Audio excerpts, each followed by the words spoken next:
Okay, so we're going to start. Wow.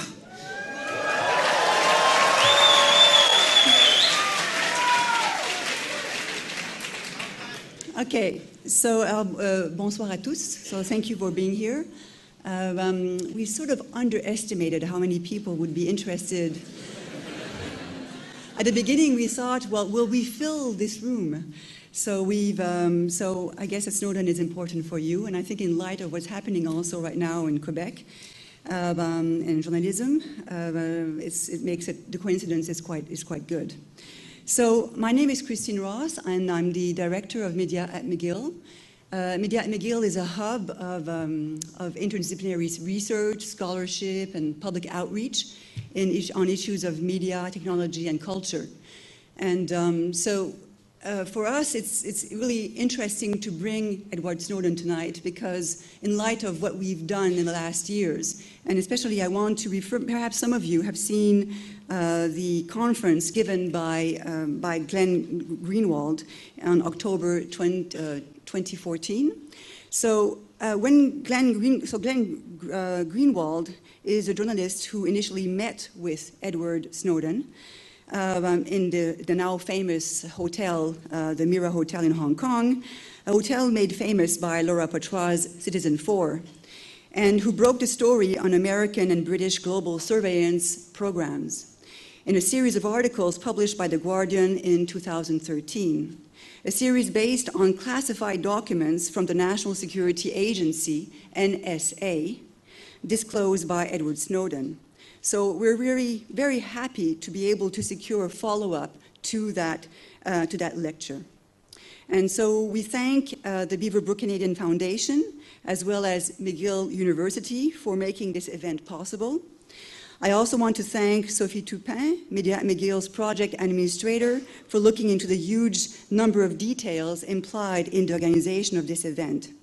So the person who's going to be hosting this event tonight is one of my colleagues. Her name is Biela Coleman, Professor Biela Coleman. She holds the Wolf Chair in Scientific and Technological Literacy here at McGill. And so she writes, she researches, she teaches on questions of hacking, whistleblowing, anonymous, hoaxing, and even the aesthetics of hacking. And so she will be, she's a professor in the Department of Art History and Communication Studies and also anthropology. And so she will be presenting Snowden because she is our expert on these questions.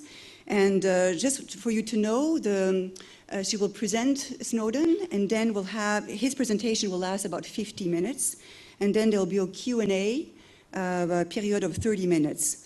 So we ask that you please put your mobile phones on silent mode, and due to restrictions, well, no, the live streams is now possible. My God, yeah.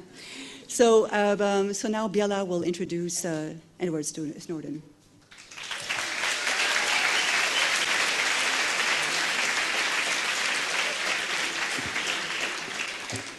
All right, I think to start first, I'm going to just say how incredibly exciting it is that so many students are here to watch Snowden, to hear about these issues. We were really blown away when we put up the Facebook page, and within a week, there was 5,000 RSVPs. So clearly, in many ways, Snowden needs no introduction, and that's because in 2013, he really shook the world when he became one of the most significant and famous whistleblowers of recent times because he revealed numerous secret government surveillance programs with huge implications related to democracy and journalism. But let me introduce him in light of a major news story that has shocked many of us here in Quebec and by extension much of the world. So on Monday, La Presse broke a story that one of its very own journalists, Patrick Lagacé, had been under police surveillance for many months. Since we've learned that this is kind of an epidemic, the police have been tracking a total of 6 other journalists as well. So even though a judge approved the warrants for the tracking, a chorus of people responded swiftly to denounce the spying. Journalists, the Prime Minister of Quebec, and even the police union have decried it as a core threat to source protection and thus the journalistic enterprise, which is one of the vital pillars of democratic society. So looming over this news is a question. Was this a kind of one-time, very particular event, or a single and potent example of a far more systematic set of surveillance practices? Well, Edward Snowden's revelations brought to light how pervasive this is, not just in the United States, but the participation of the United States Five Eyes partners, including Canada. In so doing, Snowden ignited a long overdue debate about the state of surveillance, and he's already influenced important judicial decisions in the United States and in the UK. Just last week, British courts ruled that some of its government's bulk collection programs, which Snowden helped reveal, were in fact illegal for amassing information about its own citizens. Now, one of the most astounding and disturbing revelations in the Snowden documents concerned journalists. Some of these documents showed that the GCHQ, which is the British equivalent to the NSA, captured and retained emails written by journalists. Worse, GCHQ officials deemed investigative journalists as a threat similar to hackers and terrorists. So blatantly targeting journalists, as the Montreal police did, or pegging them as an enemy of the state, as GCHQ did, makes pervasive surveillance so alarming. Investigative journalists must be granted the protection of the state and the autonomy they need to accomplish their watchdog role. To accord privacy to journalists is necessary, but it is also not enough. Everyone, not just journalists, have the right to privacy, and citizens are, if not more vulnerable, at least as vulnerable to these forces. Digital communication is a critical component to participation in a free and democratic society. Advances in surveillance technology are rapidly eroding everyone's ability to participate safely, securely, and privately. These technologies are betraying your identity, your location, and your conversations. The process of criminalizing tools that enhance your privacy or mandating backdoors has a chilling effect on everyone. More than anyone else, Edward Snowden and his willingness to come forward with very concrete details about surveillance has helped us grasp the bigger picture. He has helped us sharpen our understanding of the harms of pervasive surveillance and helped us see how new technologies facilitate ubiquitous spying. These issues are vitally important, and this is why I want you to join me not just in welcoming, but in thanking Edward Snowden for opening up the space to discuss and debate these topics.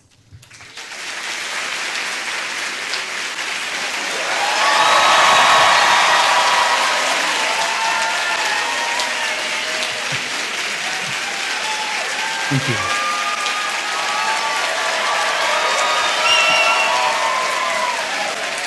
Wow.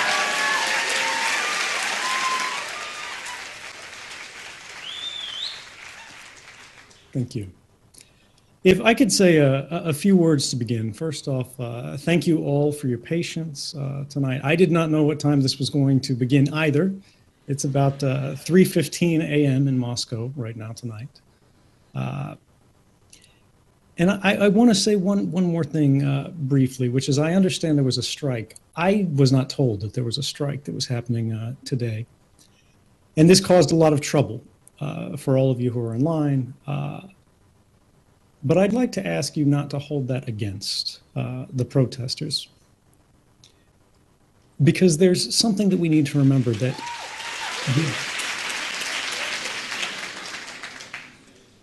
I understand things got heated, words were exchanged, and this is the kind of thing that happens in a democracy. We have uncertainties, we have difficulties, we have inconveniences, but these things are not a weakness, these things are a strength. And although, again, I understand that these individuals may have caused difficulty, it was for something that I think we can all agree they must have believed in very strongly. Because it is very, very, very hard, and I know this better than most, to be the least popular person in the room, particularly when there are many more of the others than there are of you. So just because I can't take a position on their strike because I'm not familiar with the group, I didn't know anything about this, I will say one thing that we can do to help is just let everybody who's on the live stream hear what you in the audience have already, I think, had to confront, which is the name of this group. I think it's the Association of McGill University Support Employees. And I think they're trying to get a fair wage or something like that. I'd encourage any of you who are connected or impacted by these employees, their groups, or their efforts to please at least hear them out and go look at their materials. With that said, let's get into it. I'm not going to give you a whole preamble and go sort of through my background because I think, again, you guys have been waiting in line this long. We already know it. But one of the central questions is, why did I come forward? Why does it matter? And how does this impact the way we're living now? And I think the central nexus that's affecting everybody the most right now, particularly in this current moment of news, is the fact that we're all being watched, right? Regardless of whether we're doing anything right or wrong. And this is a fundamental change, and this is what drove me forward.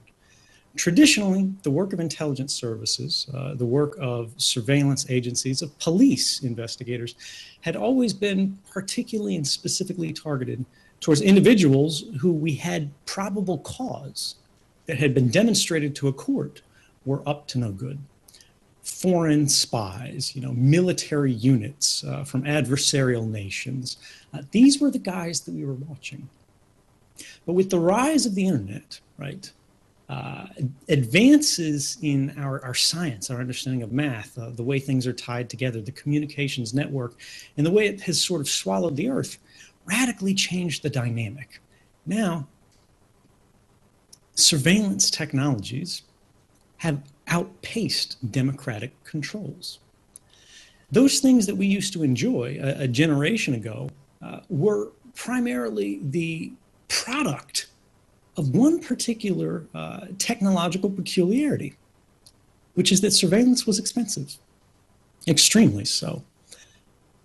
Governments had to spend extraordinary sums to track individuals. To know someone's location might involve many teams of officers, both in buildings, behind desks, and those out on the street, working in shifts.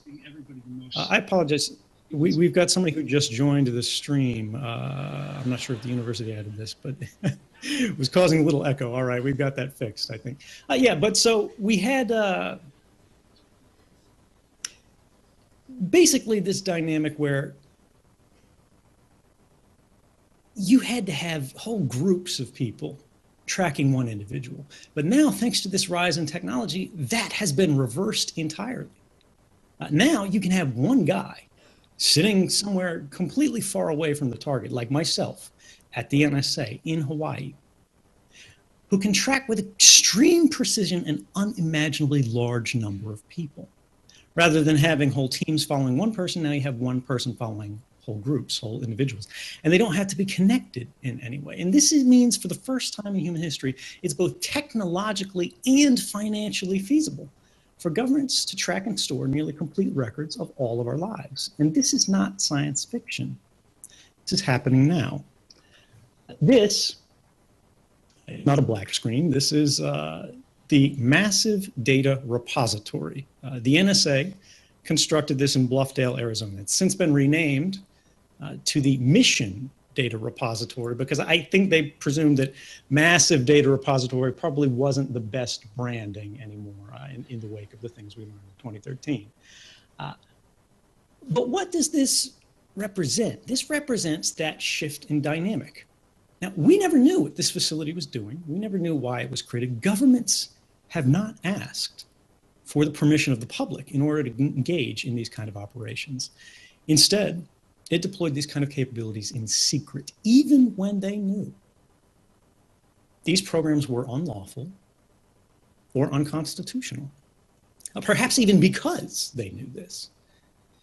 And this effort has been enabled because of failures in our intended mechanisms for constitutional oversight of our sort of democratic societies. Courts, were unwilling to permit legal challenges against the activities of these spy agencies because they said they were speculation. They could say, well, you can't prove you were spied on because it's classified. You don't have access to documents or records. Therefore, we, the courts, even though this could be a violation of your rights or the rights of everyone in the country, don't have a place in this debate because first you have to establish the facts. We had a Congress in the United States that knowingly permitted national security officials to brazenly lie to the public without consequence or even correcting the record. This is a senator in the United States who is questioning the most senior intelligence official in the United States, General James Clapper, the Director of National Intelligence. And it is a felony to give false testimony when you are sworn under oath. But that is exactly what happened in 2013, 3 months before I came forward. Does the NSA collect any type of data at all on millions or hundreds of millions of Americans? No, sir. It does not. Not wittingly. There are cases where they could inadvertently, perhaps, collect, but not wittingly. Unfortunately, that was not true. And this brings us to consider sort of, where does this leave us? Because at the time that happened, the public had no idea it was a lie. The senator asking the question did know it was a lie. The Director of National Intelligence knew that it was a lie as well. Apologize, we've got someone else who's joined the stream. All right, hopefully the university can get that under control. But the thing here is all of the powerful people in the room knew this was a lie, but they didn't correct the record. They allowed the public to be deceived, even though it was, in fact, a crime. The Director of National Intelligence later admitted this was a false statement, saying it was what he considered the least untruthful thing he could say at the time, and too cute by half.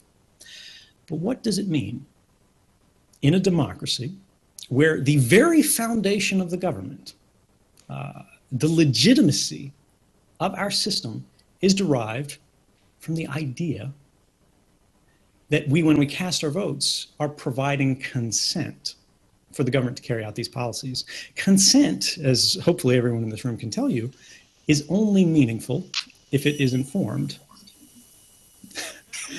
I get the feeling that we have a live stream somewhere that is displaying things that are allowing people to join. But I hope that all of you who are joining will at least mute your microphones.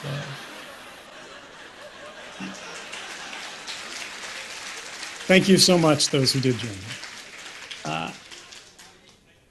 Let's see. Yeah, whoever is managing the AV, if you could hide that URL, that'd be helpful, although I think it's probably too late for tonight. So let's just try to push through. What this means, right, when the executive abuses secrecy so we don't know what's going on, when the Congress won't hold the official lie,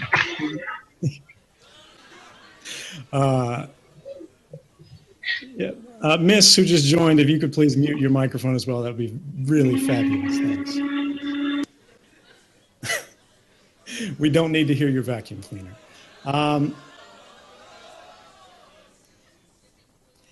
Yeah.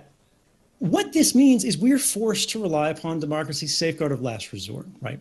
That is the fourth estate, meaning our press, in alliance with whistleblowers who are more commonly known as journalistic sources.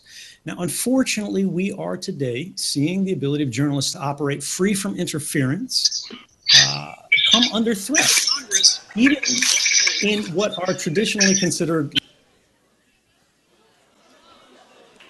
Sorry, folks. That's what happens when we send it live.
Now it works. Okay, so we were just having some trouble reestablishing contact, but now we're chatting.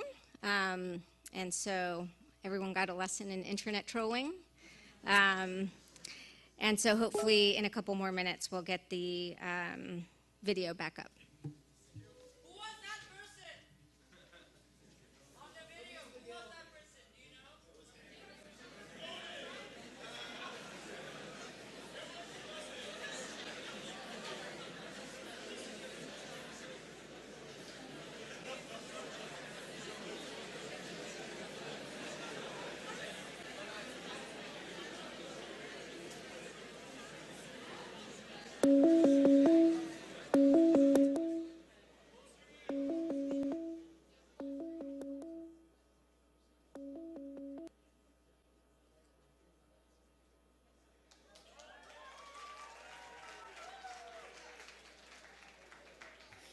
All right, let's wait for that call notification to drop. I apologize to everybody who is in that Google Hangout. If we could get the actual live stream set back up, that would be fabulous, and we can continue. And if I could ask the moderator as well.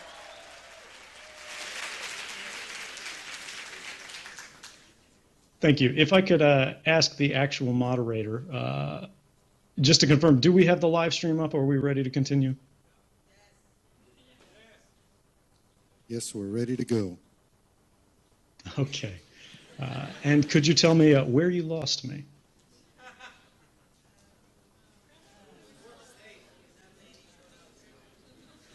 You were talking about the branding. No. You did Clapper.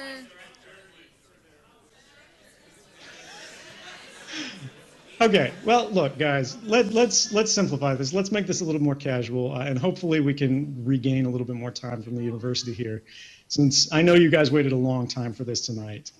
And just make it a little bit more casual, because again, nobody likes speeches, right? We're facing a big problem today, right? We have powerful political forces that are asking for more and more power, more and more authority. They say we're facing a time of extraordinary threat. There are now lone individuals, these kind of super criminals, right, like terrorists, spies, and things like that, who are totally capable of destabilizing our entire societies, ending our governments, collapsing our states. Now, there's no real evidence that that's actually the case, but the politics of this fear have really reshaped the way that our laws are being passed. So we have to figure out, how do we maintain a free society in the context of an unlimited government? This we've seen in Canada through bills such as C-51 and so on and so forth. The United States, of course, we had the birth of mass surveillance on a truly global scale. The UK is now passing what they call the Investigatory Powers Bill, which is really an unrestrained and unprecedented intrusion into the private lives of every citizen, not only in their country, but everywhere else. When the government is presuming a trust in the propriety of their actions that no longer exists. This story about the Montreal police spying on a journalist through their phone in a very intense way for the particular reason, a specified reason, of uncovering the sources behind their journalism is a radical attack on the operations of the free press. And speaking as one of the directors of the Freedom of the Press Foundation, this unsettles me not only on a personal level, but I think is something that actually represents a threat to the traditional model of our democracy. Can we recognize, or at least debate in a reasoned way, a new idea which is somewhat radical, which is that law is beginning to fail as a guarantor of our rights? It is the lowest bar protecting the way we operate, interact with one another, because government has built in so many mechanisms to get around these things, these restrictions, when it wants to, that now the local police can decide that they don't like a journalist's reporting. They can go to a justice of the peace And the justice of the peace will quite happily say, okay, that sounds great. Look at the GPS on his phone. Figure out everywhere he's traveling. Figure out everyone he's communicating with. No, you can't actually read his emails. No, you can't actually listen to his calls. But you can find out everyone he met with, who he called, how long he was on the call with, and from this derive an extraordinary understanding of how this individual works. And it wasn't just one. It's now expanding. We're hearing 6, maybe possibly more. And rather than the police chief saying, all right, this was clearly something that went too far, and regardless of whether or not I authorized this operation, I recognize that to restore trust, I need to reestablish the basis of accountability. That accountability that is lost when our operations become secret. And for that reason, I have chosen to resign. We don't see the mayor calling for that. We don't see the local premier calling for that. And it's this question, this dynamic, where our governments are increasingly invested with extraordinary capabilities to peer into all of our private lives with very little interference. Whereas we, the public, can know almost nothing about how they operate. This inverts the traditional dynamic of private citizens and public officials into this brave new world we're facing of private officials and public citizens.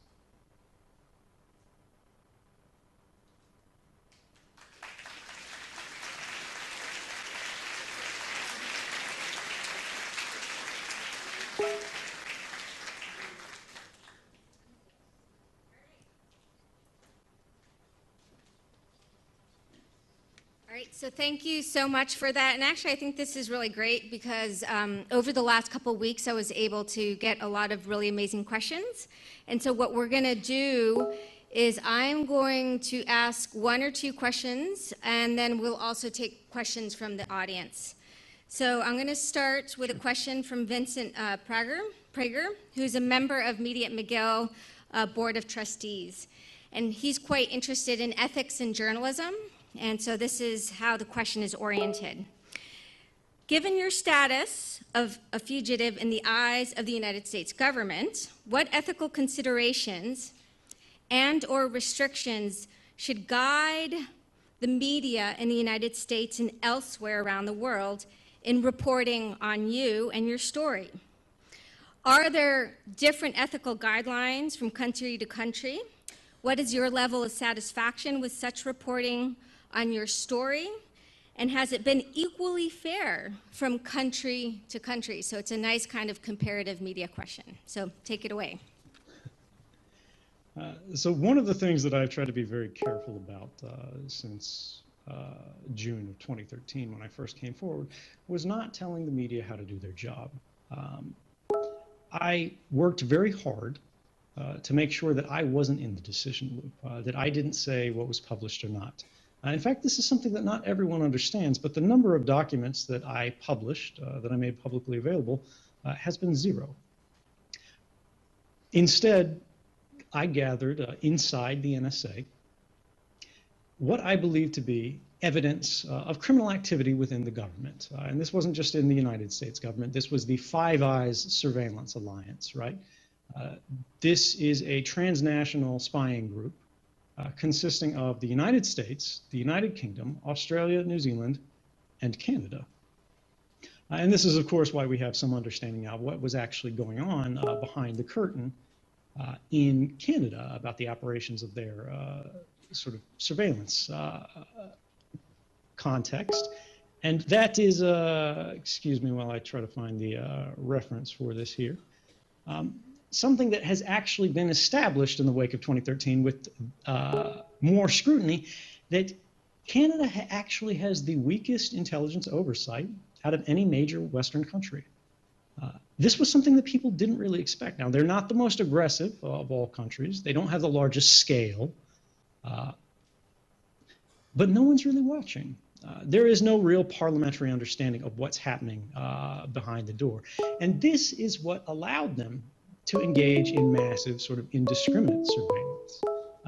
Dragnet surveillance that was affecting millions of Canadians, that was targeting, for example, the app stores that you might connect to with your phones, things that have now been published and we can now debate, but prior to these disclosures, we didn't really know, right? But here's the idea behind this comparative media question.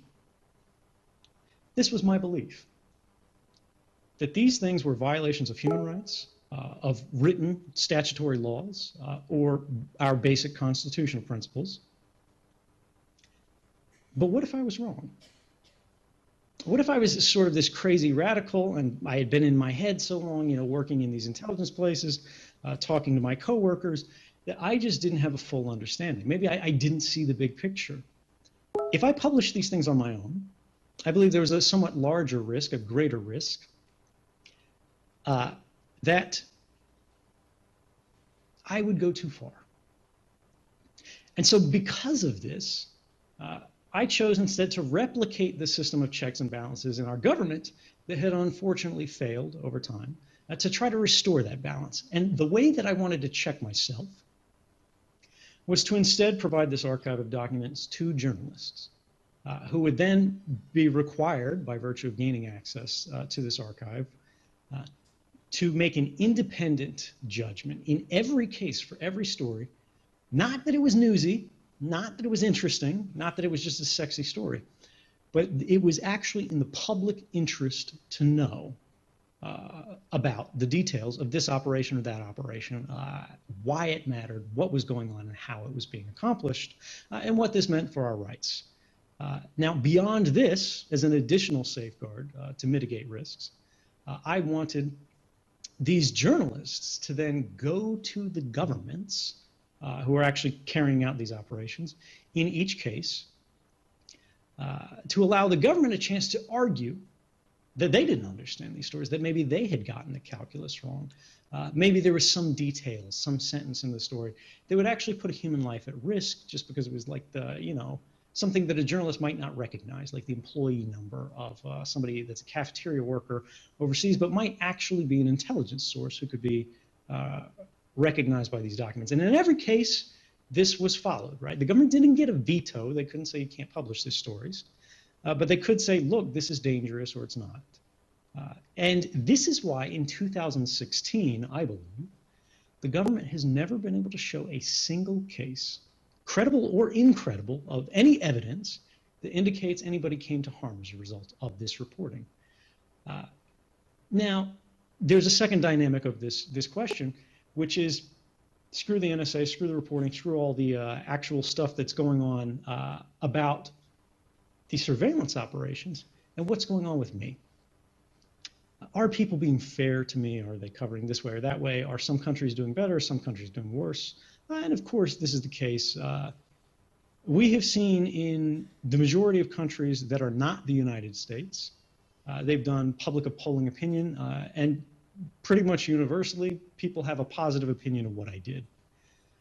The United States government, of course, has been running a very active smear campaign to reduce the level of support for my arguments and for this journalism ever since 2013. And it has been to some extent effective, not fully actually. There's a surprising amount of support. The three largest human rights groups in the world, the ACLU, or the three leading groups, the American Civil Liberties Union, Amnesty International, and Human Rights Watch, are now actually petitioning the President of the United States to drop what the media calls his war on whistleblowers. But here's the central idea there, from my perspective. It doesn't actually matter what people say about me. I am the least important part of this story. And if you're thinking about sort of me, what's happening to me, what my futures look like, you're missing the larger question, which is what happens to all of us.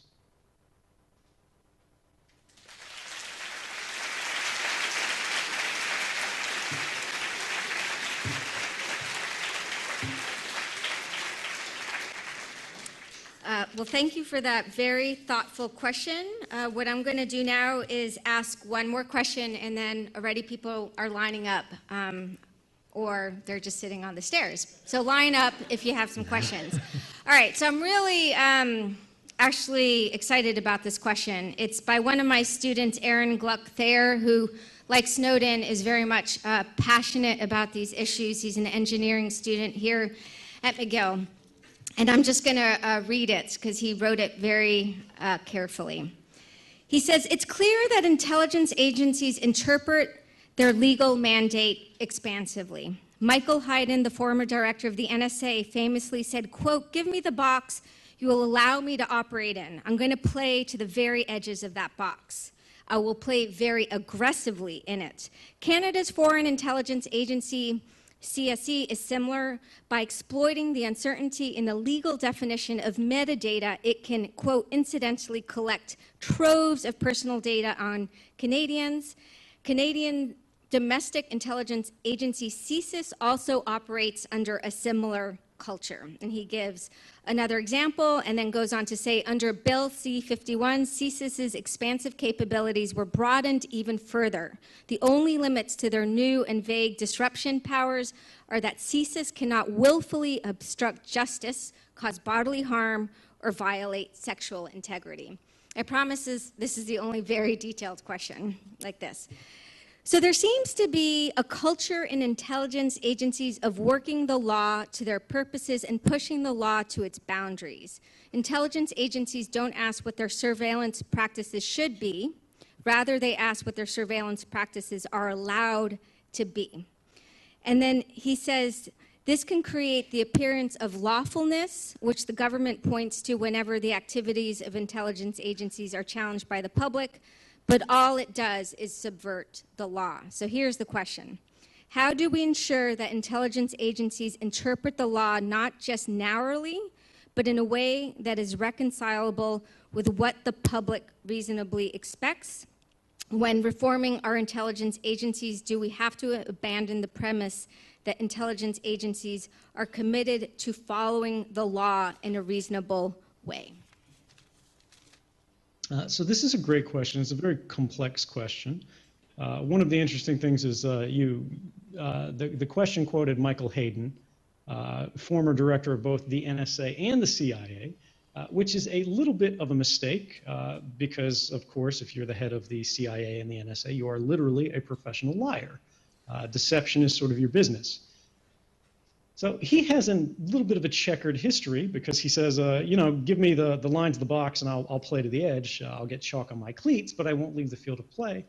Unfortunately, we have documentary proof that that's not the case. He was actually asked, as director of the NSA in the post-9/11 period, by the President of the United States through the Vice President's lawyer, would he basically violate the law? There was a controversy where the Attorney General of the United States said that the NSA's operations were unlawful. They could not be performed consistently with the authorities that were provided under the Constitution or statutes that had been passed authorizing their operations. And the president came to him through these proxies and said, would you go ahead and continue spying on everyone anyway, even if the Attorney General is against it? And he said yes. And this is not, you know, this is not to beat up him specifically because he's not so important. He's just one of a long line of officials that do the same thing, as you mentioned. It happens across borders, it happens across cultures, it happens across languages. You're kidding yourself if you think intelligence officials in France, Germany, China, Russia, North Korea, Iran, you know, Brazil, India aren't doing the same thing. This is how they operate. So this means the central premise of that question, how do we trust and ensure that we can trust these intelligence agencies and officials to interpret the law fairly, to operate fairly? And the answer is you can't. But what you can do is put processes and instructions in place where you don't have to. And this leads us to kind of the failings of C-51 and the larger problem of Canada's intelligence apparatus, where there is no oversight that's meaningful. There are three main problems, fundamental problems with C-51, which the current Prime Minister of Canada, correct me if I'm wrong, did campaign to reform and unfortunately has not done so. Most experts who have studied this bill say it actually can't be reformed in a meaningful way. As written, it should be repealed entirely. And then a better measure passed from scratch that loses all the baggage. But first off, there's no meaningful oversight there, right? What would be meaningful oversight? How do you ensure that you don't have to trust these intelligence officers?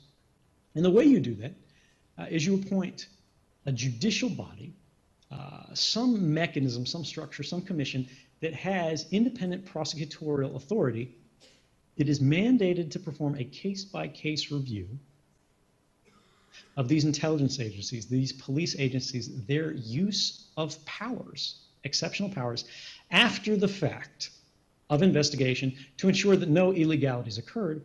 And if they did occur, they can then prosecute on this basis. The only thing that will ensure that these intelligence agencies or police agencies or even corporations, as they gain access to these kind of mass surveillance capabilities, play fairly is the threat of criminal sanction. Now, this means basically you don't get in the way of the intelligence services saying, look, you've got to go, do all of these things before you investigate this person or that person, before you pull the email of someone that you suspect is a terrorist.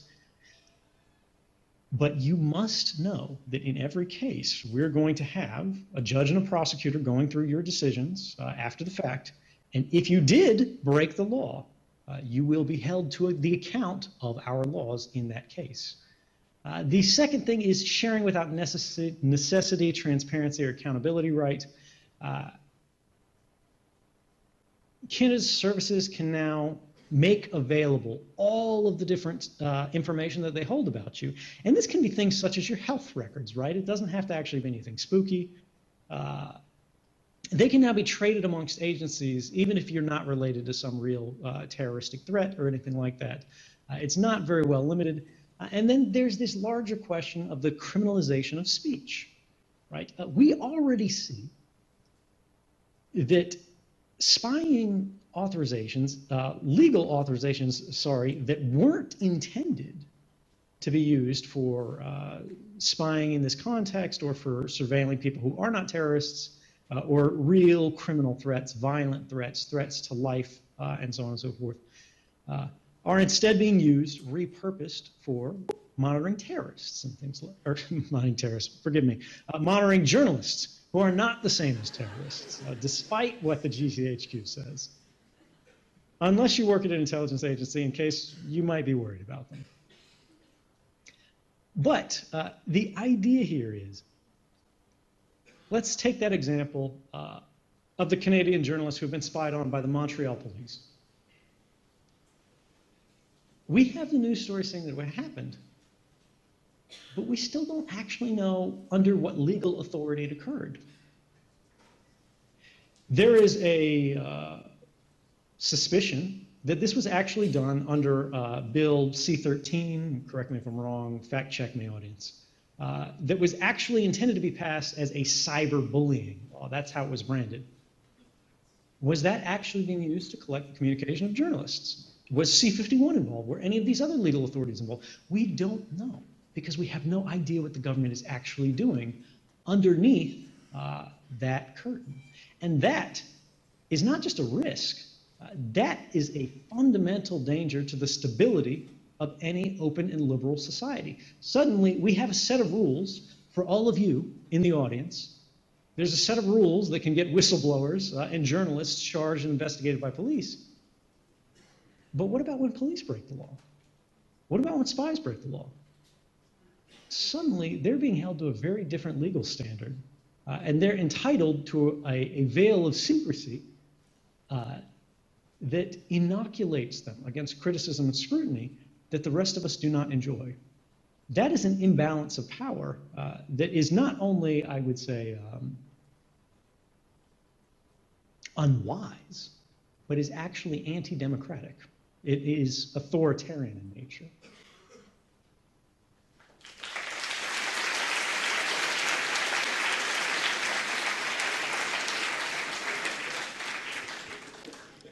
So go ahead and try, unlike what I just did, keep the question a bit short so we can get to others.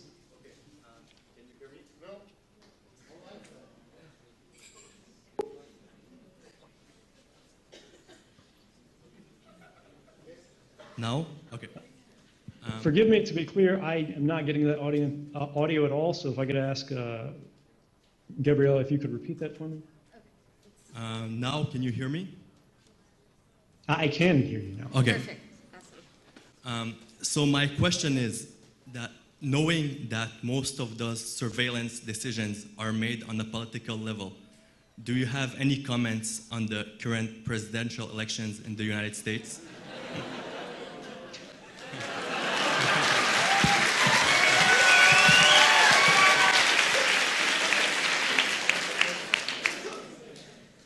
So this is a complicated question for me because everybody's like, you know, who should I vote for? Who should I vote for? What do you think? And the reality here is there are two reasons that I never answer this question. One is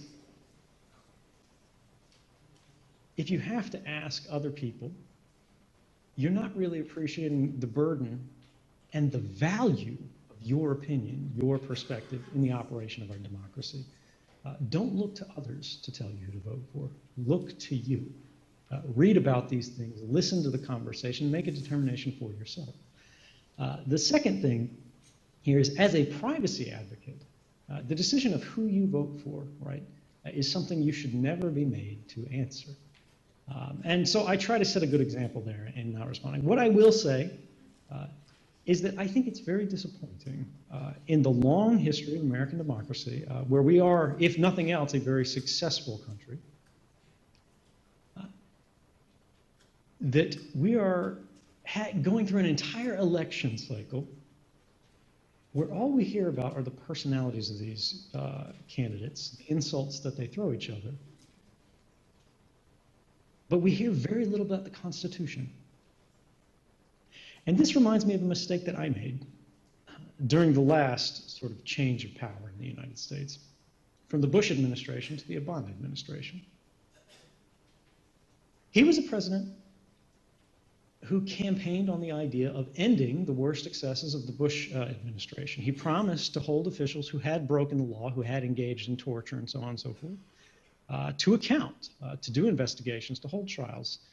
But as soon as he took office, he abandoned that promise, saying we need to look forward, not backwards. But every investigation is necessarily retrospective looking. And if you say that there can never be a look backwards at official crimes, what you're saying is that there can be no accountability for official crimes.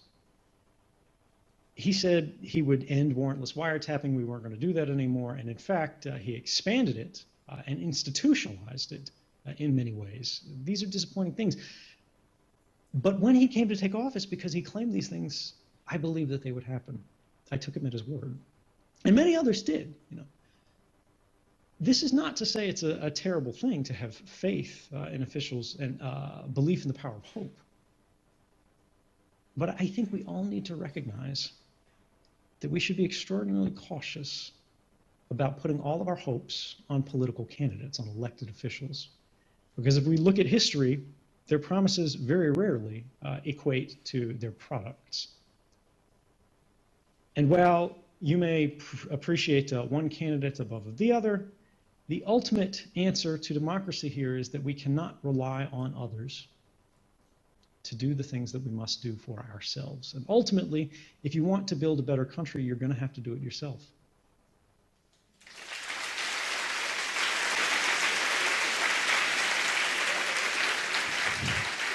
So we're going to take a question on this side. I'm going to pose one more question, and then we'll go to you.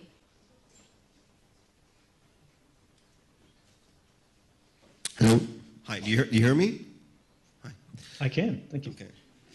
My question is, are there any circumstances under which it is fair for a country to engage in mass surveillance of its people? I think this would be an argument of utilitarianism, right? Do the ends justify the means as long as they're beneficial? This ultimately gets to the question of efficacy. So we have a lot of evidence that mass surveillance is actually not very effective. In the United States, for example, in the wake of 2013, we had 2 independent presidential commissions appointed to investigate the claims that have been made by journalists. These are staffed with White House allies, right? Not radical hippie reformists or anything like that. They included officials such as the former deputy director of the CIA. So not exactly what you would consider to be friends of civil liberties.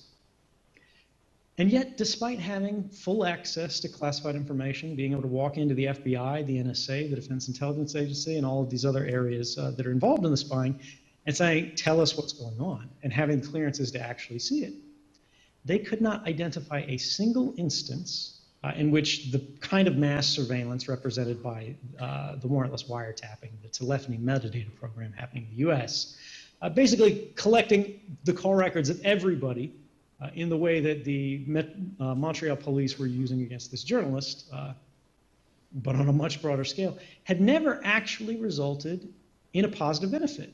It had never made a concrete difference in the outcome of any terrorism investigation. Moreover, it had never even contributed to the discovery of an unknown plot. But what if it had? This is very similar to arguing, what if torture were effective? What if extrajudicial murder were effective, right? We're talking about assassinations here. What if slavery were a wonderful economic program? It wouldn't make it right. We have human rights for a reason, right? And we protect these things. And these are policies that are promoted by these same governments. The United States, of course, put forth the Universal Declaration of Human Rights with the UN, which guarantees a right from the arbitrary interference in your private communications, right? It forbids mass surveillance. So I would argue it's not a question of can this thing be justified in terms of efficacy or whatever. It's do we want to live in a world without human rights?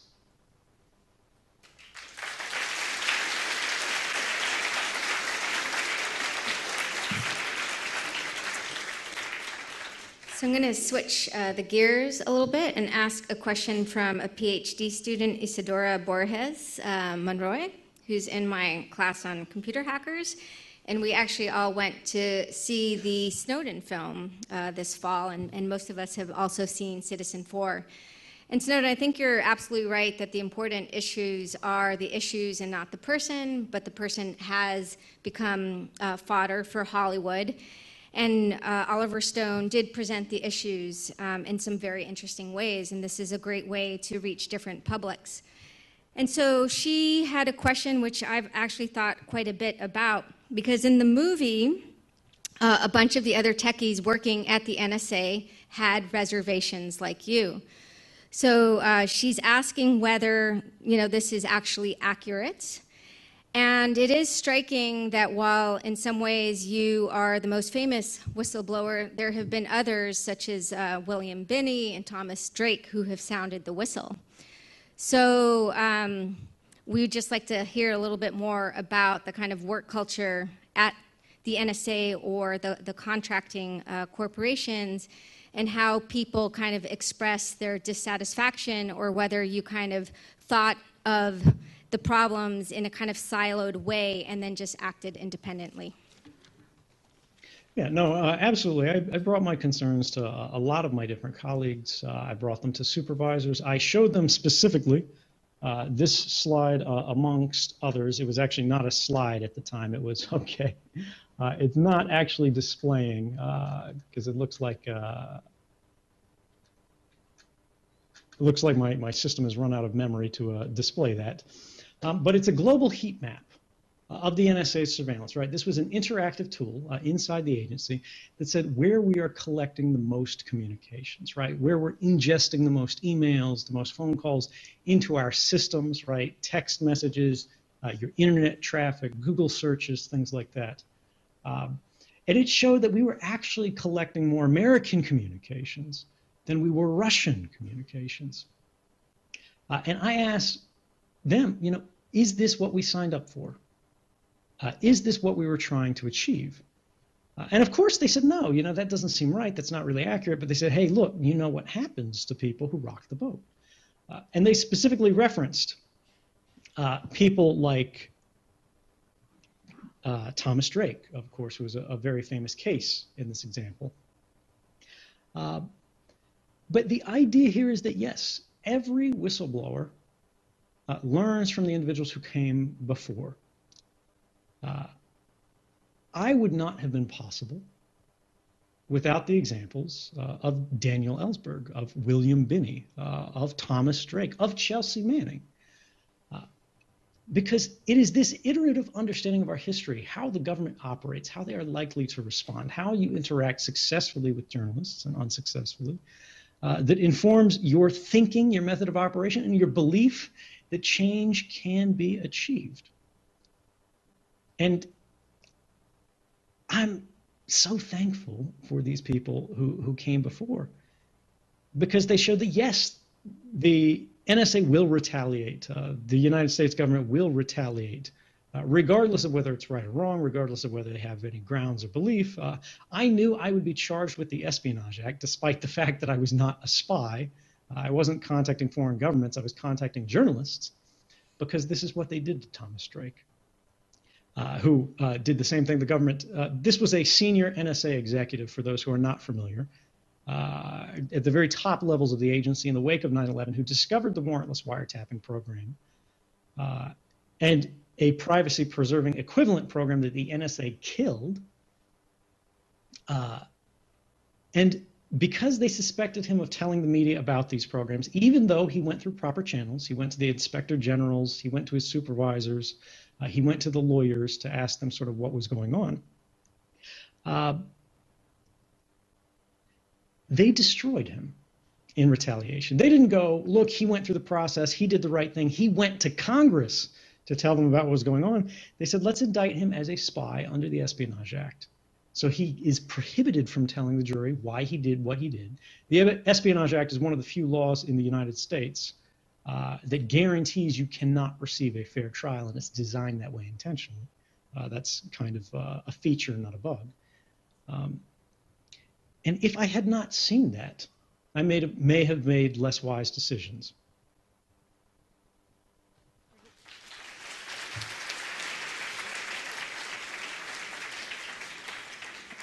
So thank you for that answer. If I may, if I can ask the technical staff, I'm going to reconnect this because it looks like you've lost video real quick. I'll be back in about 30 seconds. Great.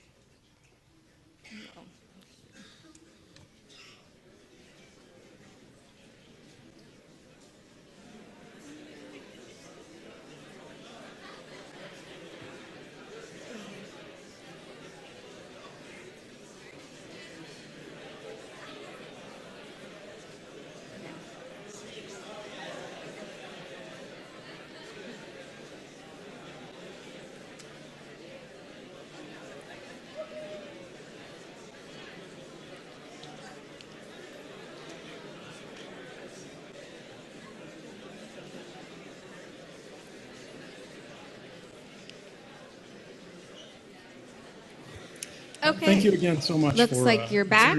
The technical challenges we have.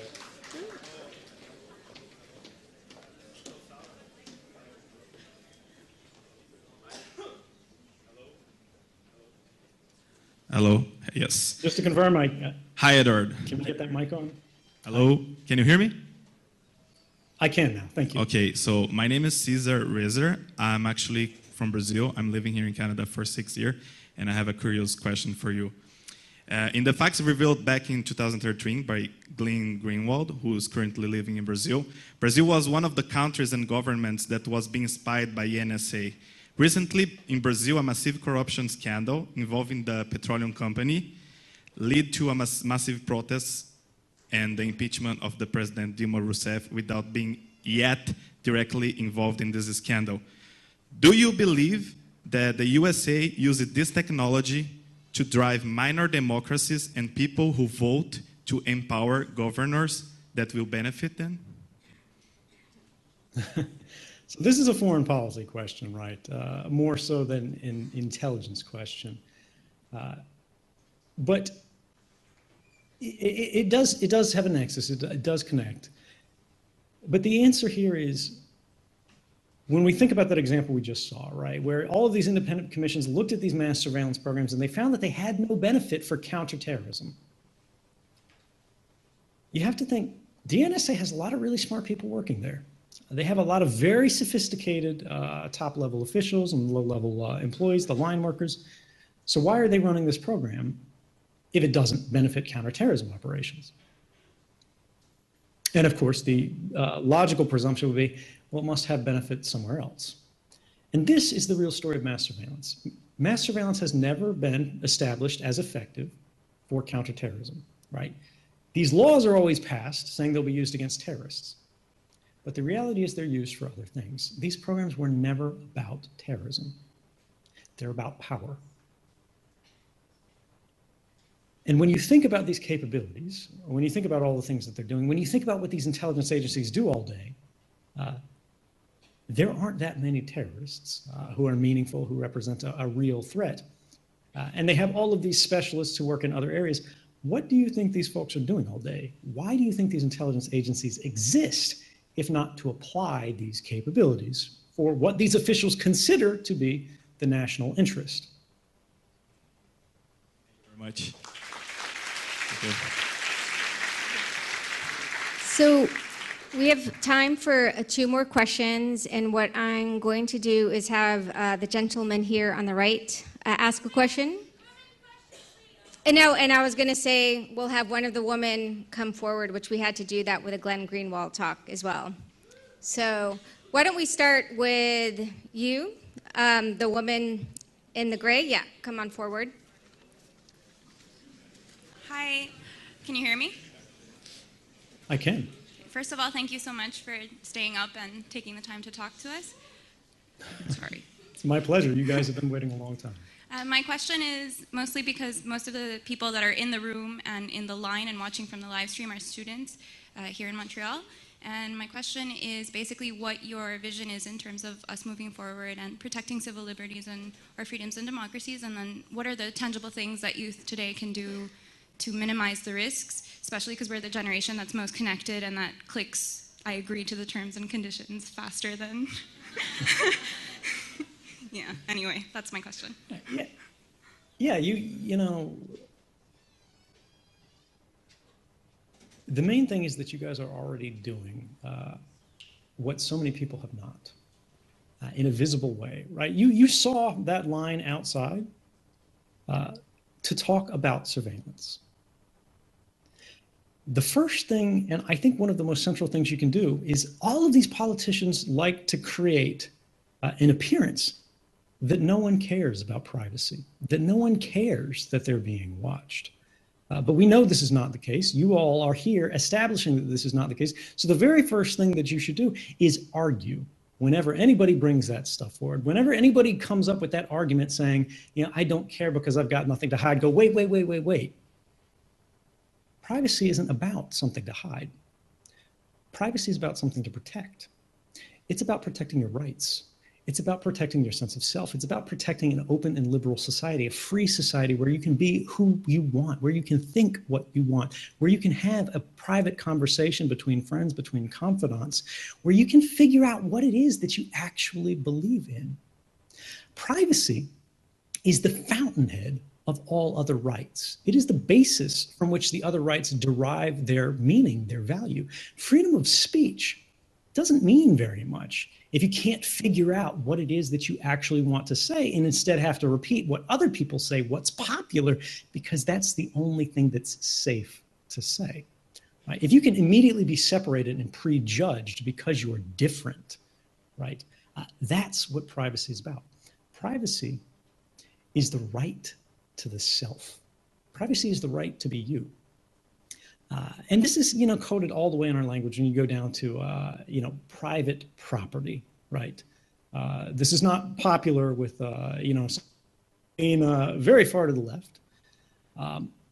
But the idea here is that privacy is the ability to have something for yourself, whether it's a home, whether it's a car, whether it's a pencil, whether it is an idea, whether it is a belief, right?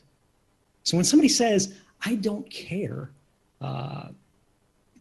about privacy because I've got nothing to hide, that's like saying that I don't care about free speech because I have nothing to say.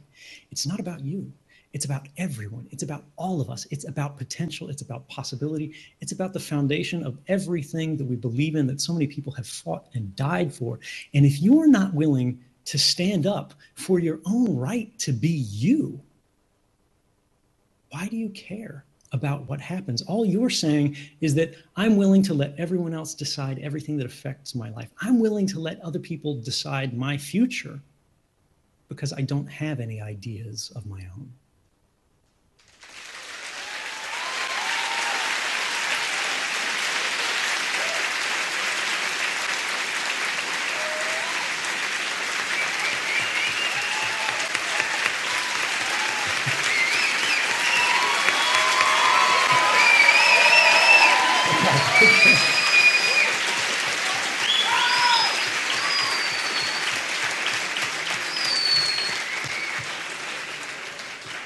Great question, great answer, and we'll turn it over for one last question. Hi, Edward. My name is Tristano. This question sort of follows from the last one. You said earlier that surveillance technologies have outpaced democratic controls. What tools do you think we can build to either improve these democratic controls or more specifically, tools to empower people in the face of government's lack of transparency, like software or otherwise? So this is a great question. We could talk about this for hours. Unfortunately, we don't have it. So I'll try to make it quick. Let's take a little trip down recent memory to see if we can contextualize this for people who aren't so familiar. Wake of 2013. The President of the United States, trying to push back against the belief and public presentation that the NSA was conducting mass surveillance, tried to contextualize things by saying, well, we're not actually reading everybody's emails. We're not actually listening to everybody's phone calls. We're just collecting them in case they're interesting later. We're just putting them in a bucket. We're just rifling through them. We're not actually scanning them. You know, we just want the safety measure. We don't want to miss anything. He's also talking about the distinction between metadata versus content. Metadata, for those who aren't familiar with it, the content of communications is what you're actually saying on the phone call, what you're actually writing in the body of the email, what you actually write inside the Facebook message. Metadata is one step out from that, and it has no meaningful legal protections in our current Western jurisprudence, which is the real danger, because the government holds that you don't actually own records of your activities, right? You only have a privacy interest in actually what you say, but not anything that anybody records about when you said it, how long it took you to say it, things like that. So when we talk about that old school surveillance, right, that used to be targeted, you'd send a private eye to follow people around. And they would see these people leave their homes in the morning. They would write down what time of day they got up, where they left, the means of conveyance. They went in this car, it had this license plate number. This is metadata. No legal protections for it. You'd go to the cafe, you'd meet with someone. They couldn't sit so close to you that they heard everything you said, because you'd go, who is this weirdo following me around? But they'd sit near enough to see who you met with, how long you were there, you know, and be able to sort of assess the context of that relationship. Is this someone that he meets with all the time? Is this a lover? Is this a spouse? You can tell by the frequency of contact. You can tell by, do they spend the night with each other all the time, and these things like that. Now they're doing that instantly for everyone always, because it's cheap, it's easy, it's free, by following your cell phones, right? Where does your cell phone go at night? What other cell phones are around that cell phone? The laptop that you're using, right? What networks does it connect to? Every network adapter, right? Whether it's the Wi-Fi card, whether it's the Ethernet port, whether it's the radio in your phone, has what's called a UUID or a GUID, universally unique identifier or globally unique identifier, right? These, you can think of them as little tags that are burned into the hardware of the device. They can't be changed on a permanent basis, at least without serious expertise. And this means that every time you connect to one of these networks, your device is different from every other device in the world that could be connected to it. There are meaningful technical reasons for this to happen, right? This wasn't a surveillance scheme, but a byproduct of this is that suddenly the devices that were designed to empower you can now be used to disempower you. They can be used to make you vulnerable. They can be used to watch you. And that is what's happening. Metadata in bulk, this collection that's happening with everyone, and no court needs to be involved because, again, they say you don't own these records. Facebook owns these records. The cell phone company owns this record of where your cell phone went, not you, right? So they can do whatever they want with it. They can hand it to the government voluntarily. They can provide it in response to a subpoena or a court order, which is not so objectionable, right? Companies can turn over things if the court says we have probable cause to believe this person's a criminal. But what if they do it for everyone all the time, everywhere? What if the government cuts out the middleman and starts doing it themselves by tapping the cross-border fiber optic communications that connect, for example, Canada to the United States or other countries? Well, the problem is the internet doesn't live in Canada, right? The internet lives all over the world. So the minute your communications go to Facebook or Google or Yahoo or anything like this, any major service that anybody's using, you go to iTunes, that's creating a record that these people now didn't have to go to court to have on you. Now, so again, we started to deviate, but again, it's a complex question. I apologize for taking so long. So Obama's going, well, we're not reading the content. And that's because he didn't want to have that conversation where he goes, but we are tracking basically everything else. When you have enough metadata, you don't need the content.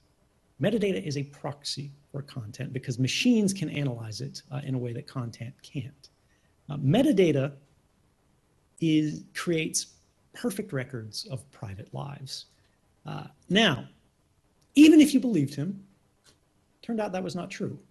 He said, we're not rifling through people's emails, but we found out just last month that in fact Yahoo, one of the major internet companies, had decided beyond what the law required that they would scan all of their customers' emails on behalf of US intelligence. Now, they could have contested this in court, but they chose not to because they thought it would be secret and that nobody would find out.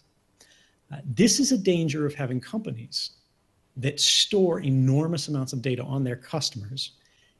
If you build it, they will come. Now, let's contrast that to a messenger, an app, right, for your smartphone called Signal. It's on iOS, it's on Android.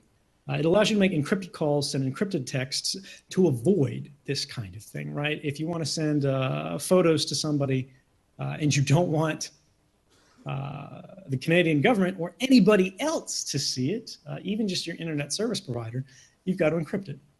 Well, the FBI came after them saying, we want to know what one of your users is doing.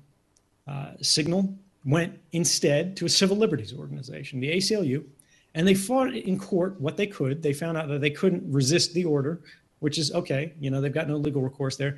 But they said, what if we fight the secrecy order? What if we fight for the right to tell people that it happened? And there they won. And here's where it gets interesting. They did cooperate with the FBI. They had to. They had no legal choice.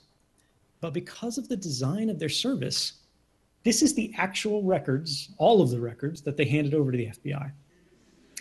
The government redacted it, but we know based on the operation what it was. The account number on the left is the phone number that the government already had because the government said, we want you to look up this number. And the only information that this company held was when the account was created, the date, and the last time that it connected, because they weren't tracking who you were calling with this. They weren't tracking what you were doing with this because it wasn't necessary for the operations of their business. This gives us an idea, a framework of a safer world, particularly for journalists and individuals who have a real need, right? Not just a rights-based need, but a professional need, perhaps a safety-based need. Because if you're a journalist in Beijing or Moscow or somewhere else, and the government can see who you're contacting, that could actually get people jailed, killed, or worse. We need to move to a paradigm where all of our communications are encrypted by default. Now, what does encryption mean? For those who don't understand, that mass surveillance problem with the metadata that we talked about earlier, the problem is when you think about the internet, how it actually works, how it fits together, when you send a text message, when you send a Facebook message, how does that actually get from your phone to the other person's phone, right? Well, it's got to travel over this no man's land of the internet. All of these systems that are physically connected, right? The fiber optic cables, the satellite links, all the radio hops, the microwave connections. You don't see any of this. It just happens, right? But it's there. And all of those people in the middle have a chance to look at that communication. If it's an SMS, right, a normal text message that you send, it's completely unencrypted. Anybody in the middle can read what it is, they can store what it is, they can save what it is. The same thing for normal emails that are sent unencrypted. Web traffic that's not HTTPS at the front of the bar, right? That's just HTTP, that's unencrypted, so anybody can see that. But if you encrypt it now, suddenly all they have is the metadata. They can't actually read that interior transmission. What this means is that governments have been exploiting this property to collect all of that stuff for free as your communications cross the internet electronically naked. Encryption allows us to armor our communications to walk through that dangerous valley and get to the other side with some dignity left intact. That's the first thing that we need to establish to protect the content of our communications. The second thing, which is a much more difficult problem, and maybe because you're students, you can research this problem and find a way to fix it permanently, is how do we protect the fact that the communication occurred at all in the first place, the metadata, right? There's what you said, and then there's also the fact that you said something at all. Can we protect the fact that you called your mother, your boyfriend, your girlfriend, your professor, whatever? You called a hospital, you called an abortion clinic, you called a political group, you called a church. Any connection, where you spend your money, how you do it, where you travel, when you cross a border. Right now, we are living lives of unparalleled vulnerability to power. We live in a very safe time. Let's make no mistake about that, right? Everybody plays up the threat of terrorism. But if you look at any metric of mortality, if you look at any metric of quality of life, we're doing pretty good relative to historic circumstances. Yet at the same time, our ability to resist powerful institutions, be they corporate, be they governmental, has never been less than it is today. Because their powers throughout history have been very closely connected to ours, right? When people only had muskets, the government had to be pretty careful. When people only had horses, there was only so much they could do. When you have one side that has the largest surveillance machine that has ever been completed on a global basis in the history of humanity, and they have the exclusive use of it, and we, on the other hand, have smartphones that are saying everywhere we go all the time, every purchase we make, every website we visit, we need to think about what that means. It means we are creating permanent records of our daily activities that could be used for purposes that we will never know and have no say in. We have an obligation and we have a right to change the game and say, yes, if governments, if courts want to monitor criminals, they can do so. They can go to a judge. They can say, this is the evidence that we need to monitor this individual. But the days where they could monitor everyone, everywhere, all the time, simply what the government calls by means of bulk collection, which is the government euphemism for mass surveillance. They say, we just want to collect everything and store it in case we want to search it later. Those days are numbered. We are going to move towards a freer and fairer future rather than simply the one that has already been laid out for us. We are at a decision point, and we could have a very dark future or a very bright future, but the ultimate determination of which fork in the road we take won't be my decision. It won't be the government's decision. It will be your generation's decision. And I'm looking forward to seeing what it is that you guys actually decide.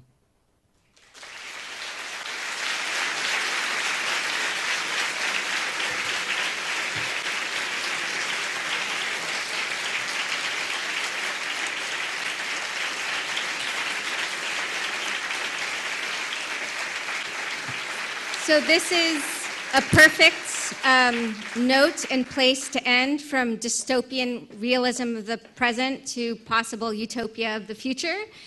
And what I'd like to do is actually first thank the Beaverbrook Foundation for making this possible. And I'd also like to thank Snowden and the audience.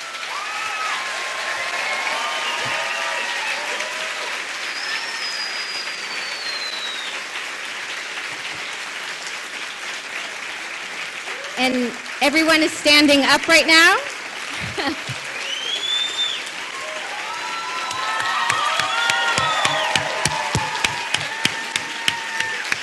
Thank you so much.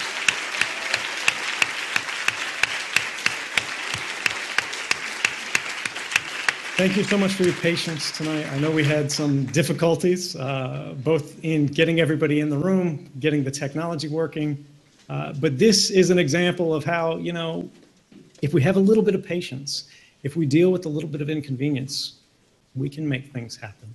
And so thank you so much.